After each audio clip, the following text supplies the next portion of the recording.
Pendant 3 jours, Rabat va être la capitale africaine des transports et de la logistique. À l'initiative de Africa Trans Tour, les acteurs de ce secteur vont se rencontrer du 7 au 9 octobre prochain dans la cité de l'Atlas et envisager des solutions pour faire du transport et de la logistique un facteur d'intégration, mais aussi le fer de lance de l'économie africaine. Aujourd'hui, nous arrivons à une nouvelle ère. L'ère de la promotion de la coopération sud-sud et intra-africaine.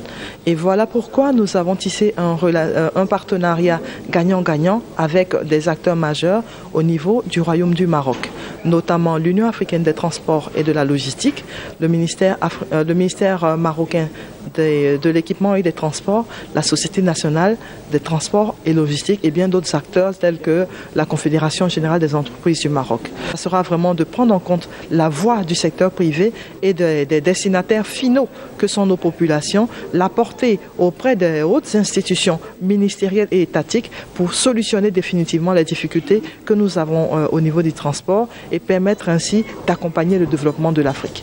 Un forum de discussion internationale, des rencontres B2B et des sessions spéciales sur le financement des projets de transport et d'infrastructures vont meubler cette messe panafricaine. Pour les acteurs du secteur, c'est une occasion pour se partager les expériences et accompagner le développement du transport terrestre, ferroviaire, aérien et maritime sur le continent.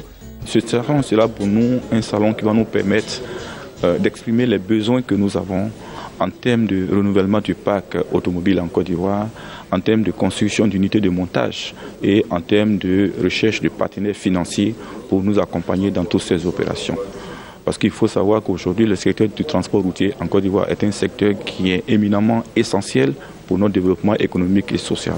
Partant donc de ça, il faut nécessairement que tout soit mis en œuvre pour que le transport routier soit un secteur. Il peut véritablement prospérer que s'il y a en amont ou en aval, disons, une très bonne organisation du transport terrestre. Parce qu'il faut bien que la marchandise arrive jusqu'au port et il faut bien que cette marchandise la parte du port pour aller vers sa destination finale.